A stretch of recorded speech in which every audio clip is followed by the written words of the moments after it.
Hello बच्चों, आज मैं बात कर रहा हूं motion of equation for constant acceleration.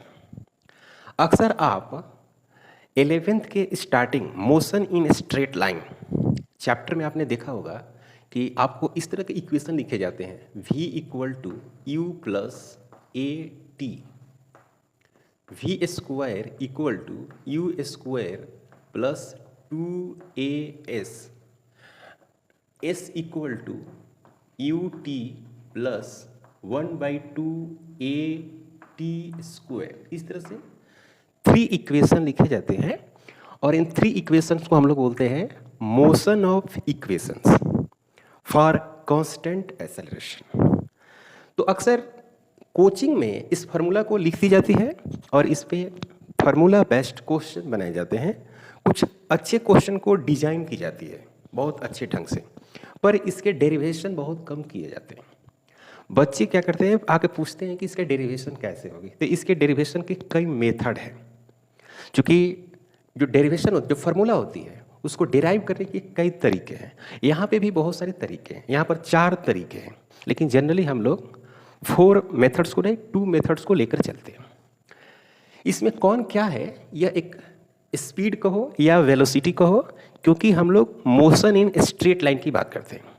तो मोशन इन स्ट्रेट लाइन में आपने पढ़ा होगा कि डिस्टेंस और डिस्प्लेसमेंट को हम लोग सेम कंसीडर करते हैं, सीधी रेखा में, स्ट्रेट लाइन मोशन में। उसी तरह से स्पीड और वेलोसिटी का सेम मीनिंग हो गई।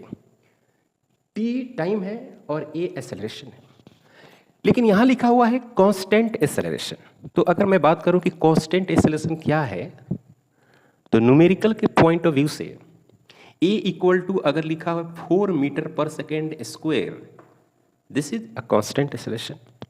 मतलब कि कोई पार्टिकल है या कोई ऑब्जेक्ट है, वो 4 मीटर पर सेकेंड स्क्वायर के स्पीड से वो ट्रैवल कर रही है। कहने का मतलब ये है, अगर समझना चाहें तो, कि यह जो एक्सेलरेशन है वो 4 है, इसमें कोई वेरिएबल वर्ड नहीं है। Like a is equal to 4v, a is equal to 4x, a is equal to 4t. This is acceleration. This acceleration depends on the time t. This is acceleration depends on the displacement या distance x. And this is the acceleration depends on the velocity या speed. So this is a variable acceleration. These equations are not used for such type of acceleration. इस तरह की जब भी problem होते हैं जिसमें एक्सेलरेशन इस तरह के दिए हुए रहते हैं, तो हम लोग इसको मैथमेटिक्स से सोल्व करते हैं। और 11th के जो बच्चे हैं वो एक नई मैथमेटिक्स को देखेंगे जिसका नाम है कैलकुलस। कैलकुलस में डिफरेंशिएशन और इंटीग्रेशन काफ़ी यूजफुल है और ये काफ़ी आसान है। जितनी ही यूजफुल है उतनी ही आसान भी है। उसको ये जो प्रॉब्लम है, इस टाइप की जब भी प्रॉब्लम आएंगे वेरिएबल एक्सेलरेशन का, तो उसका हम लोग मैथ का सहारा लेते हैं, यानी प्रॉब्लम को मैथ के हेल्प से सोल्व करते हैं। इस टाइप के जो भी इक्वेशन होंगे उस इक्वेशन में एक्सेलरेशन ऐसा ही होगा, 4 metre per second square, 10 metre per second square, इस तरह के वर्ड्स होंगे। क्लियर? सवाल मेरा ये है कि हम इसे डिराइव कैसे करेंगे। मेरा सवाल यहाँ पर है कि डिराइव करते हैं, तो डिराइव करना काफ़ी आसान है, काफ़ी सिंपल है। इसको हम लोग इक्वेशन फर्स्ट कहते हैं और इसको इक्वेशन सेकंड, और this is the equation number 3। पहला प्रॉब्लम है डिराइव करना। दूसरा प्रॉब्लम ये है कि जब भी क्वेश्चन दिया हुआ रहेगा तो कौन सी फार्मूला का इस्तेमाल करेंगे। बच्चे ये भी पूछते हैं कि ये कैसे मालूम हुआ कि यही फार्मूला यूज होगा, मतलब कि इक्वेशन 3 यूज होगा या इक्वेशन सेकंड यूज होगा या इक्वेशन फर्स्ट होगा। सभी में एस है, यू है, भी है, टी है, ए है। ओके, इसकी हम लोग बात करेंगे आगे। पहले हम बात करते हैं डेरिवेशन।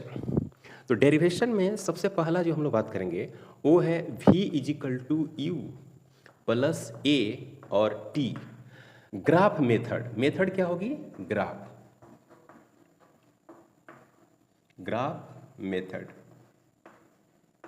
जो मेथड हम लोग इस्तेमाल कर रहे हैं वो है ग्राफिकल मेथड। ओके, तो सबसे पहली बात कि हम लोग जानते हैं क्या कि a slope of ST graph gives out speed. मैं स्पीड की बात कर रहा हूं यहां पे, क्योंकि यह मोशन इन स्ट्रेट लाइन की इक्वेशन है। तो स्ट्रेट लाइन की जब भी इक्वेशन होती है या जो भी इक्वेशन बात करते हैं उसमें हम लोग डिस्टेंस और डिस्प्लेसमेंट को लगभग सेम कंसिडर करते हैं। Distance equal to magnitude of displacement, similar speed is equal to magnitude of velocity, same बात होगी। तो मैंने लिखा है कि slope of ST graphs gives out speed, मतलब इसका ये हुआ कि अगर आप स्पीड की बात करेंगे तो आप स्लोप की बात करेंगे, और स्लोप का मतलब होता है टैन थीटा। आपने मैथ में पढ़ा होगा, स्लोप का मतलब होता है टैन थीटा, और टैन थीटा का मतलब होता है परपेंडिकुलर बाय बेस। क्लियर है? This is the perpendicular divided by base. मैं सिंपल फार्मूला लिखा हूं यहाँ पे क्या है कि जो v है वो स्पीड है, this is the speed at time t, and this is the u, this is the final speed, this is the initial speed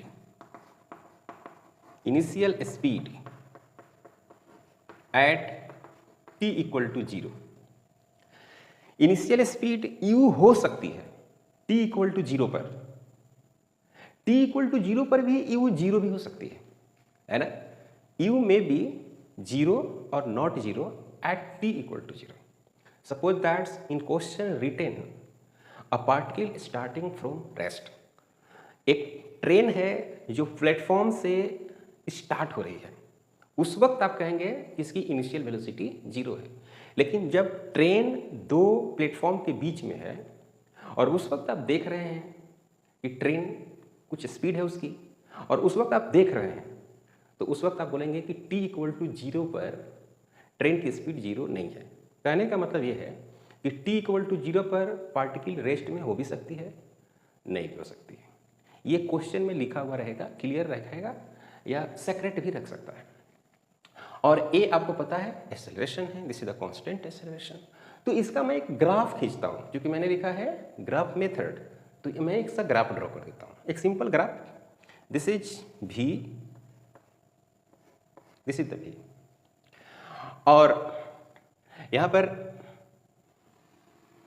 क्या लिख रहा हूं t, और यहां पर लिखे slope of S T graph gives out speed, मतलब कि speed is equal to slope equal to tan theta is equal to P by B. इसी तरह से एक वर्ड और वर्ड्स है, आप लिख सकते हैं यहां पर कि slope of V T, this is the V and T graph gives out acceleration, gives out acceleration, means that slope equal to acceleration equal to tan theta equal to p divided by b, perpendicular by base। तो this is the v and this is the t, the vt curve. ये दोनों points आपको याद रखने होंगे। तो slope of vt, तो this is the v and this is the time t, t along x axis and velocity along y axis। अब यहां पर सवाल यह है कि यहां पर t तो 0 होगी, लेकिन इनिशियल वेलोसिटी यहां पर 0 नहीं है, फार्मूला में है, और at, तो ऐसा आपने ग्राफ पढ़ा है बेसिक मैथ्स में, y equal to mx plus c। तो this is the y, this is the mx, this is the mx, this is the plus c, y equal to mx plus c। कैसा graph होती है आपने स्कूलों में पढ़ा होगा, इस तरह की ग्राफ होती है ऐसे, y equal to mx plus c, this is called as intercept and this is called slope. लेकिन यहां पे t है, तो t में तो 0 हो सकता है पर t निगेटिव नहीं हो सकता, इसीलिए इसको हटा दिया जाएगा। इस तरह से आप इसको हटा दो, इसको मैंने हटा दिया क्योंकि t निगेटिव नहीं होगा, और ये ग्राफ हो गई। This is the u, t equal to 0 पर u, और उसके बाद क्या हो गया, लगातार ऐसे बढ़ती चली जा रही। अब मैं क्या करता हूं कि इसमें स्लोप डिजाइन करता हूं। स्लोप कैसे डिजाइन करेंगे, हॉरिजॉन्टल इस तरह से ड्रॉ करते हैं। यहाँ पे ड्रॉ कर लेते हैं, स्पेस की कमी। ओके,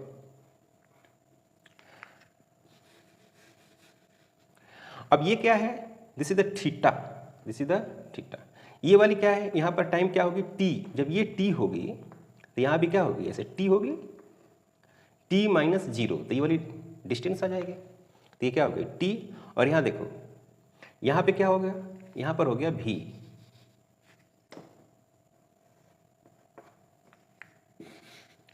ये है भी, तो यहाँ पर क्या आ गया, ऐसे ऐसे डॉट लाइन, तो यहाँ पर हो गई,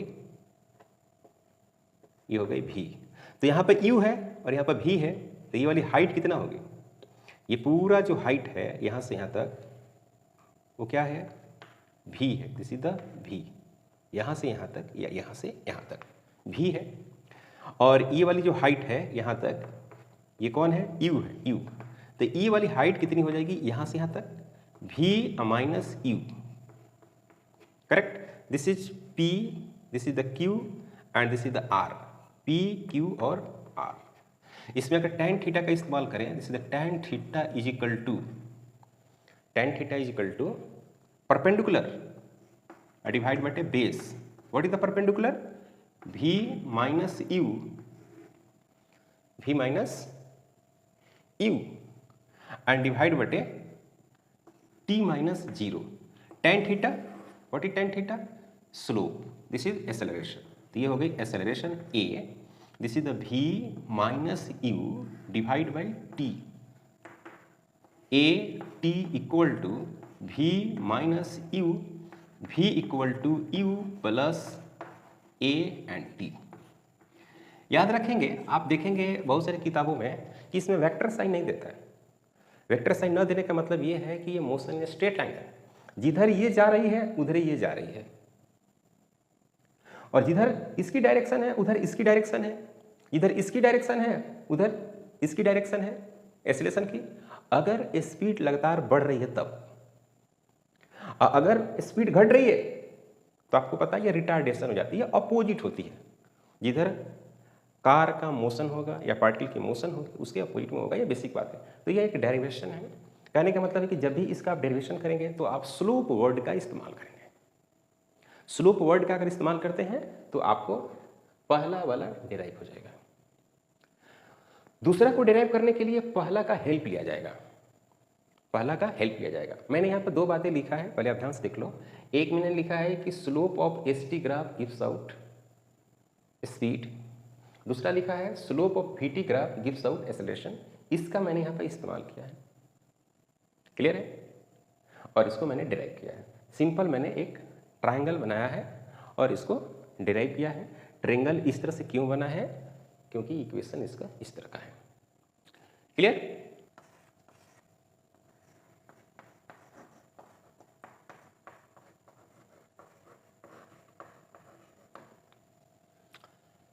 सेकेंड जो इक्वेशन है वो s equal to U T plus 1/2 AT square, ये distance covered in time t, और ये इसका u जो है इनिशियल स्पीड है, t इक्वल टू 0 पर इसकी इनिशियल स्पीड u है। इसका मतलब है कि देखने से पहले ही वो चल रही थी, करेक्ट। अब इसकी अगर डायग्राम बनाए तो डायग्राम बनाने से पहले एक पॉइंट लिखेंगे कि area of VT graph gives out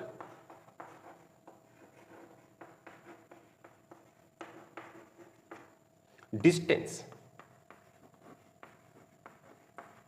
अगर यह स्पीड है तो डिस्टेंस देगा, और अगर यह वेलोसिटी है तो डिस्प्लेसमेंट देगा।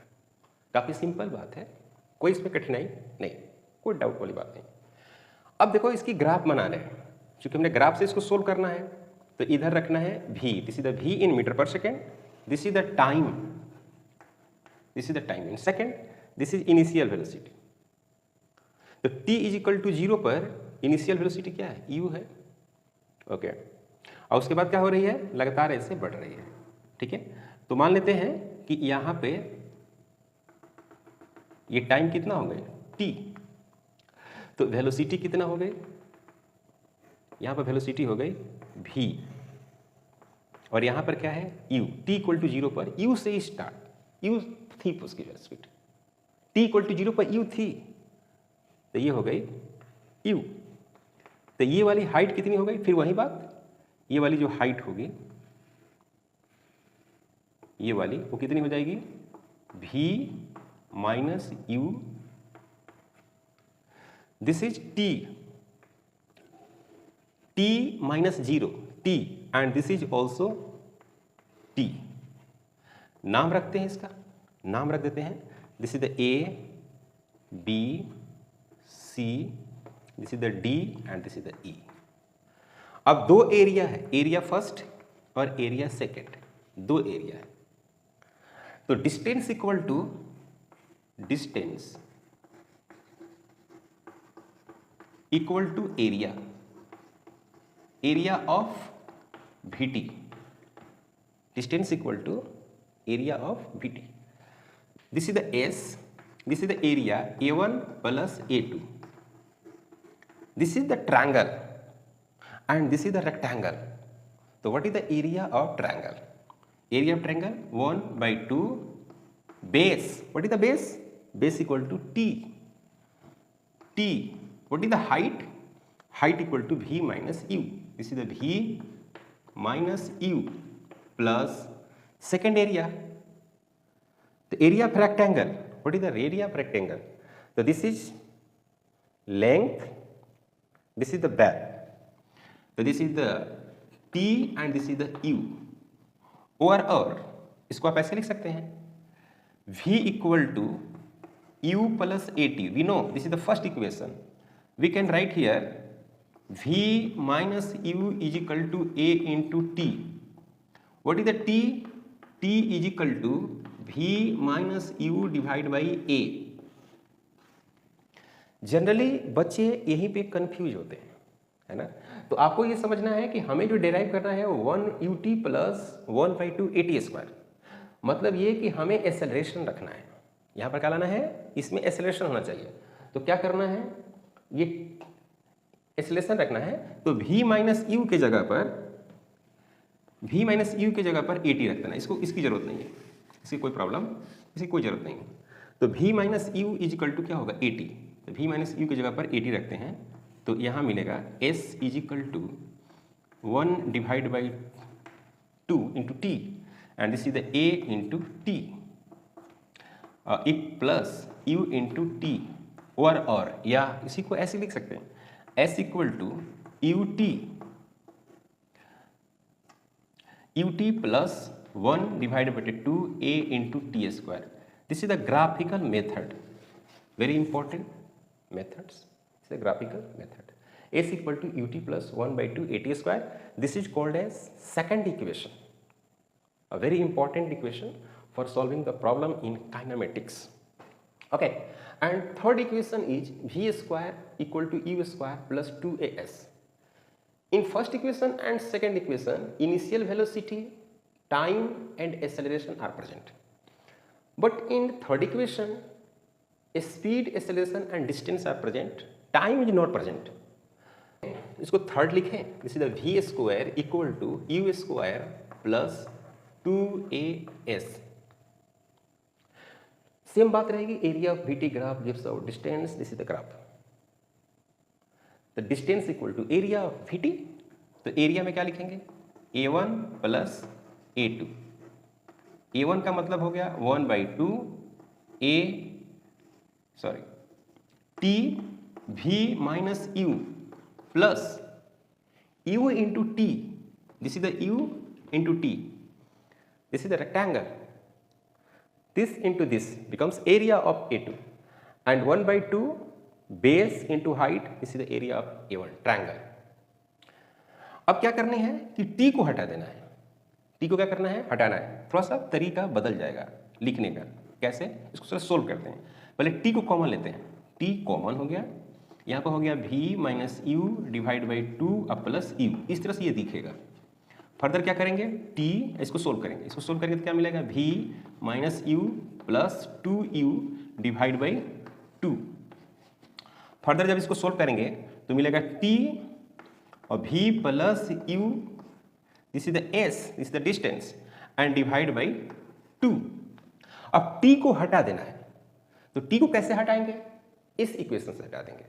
तो कैसे लिखेंगे, v equal to u plus a and t, so t becomes v minus u divide by a, putting the value of t here and we get like this.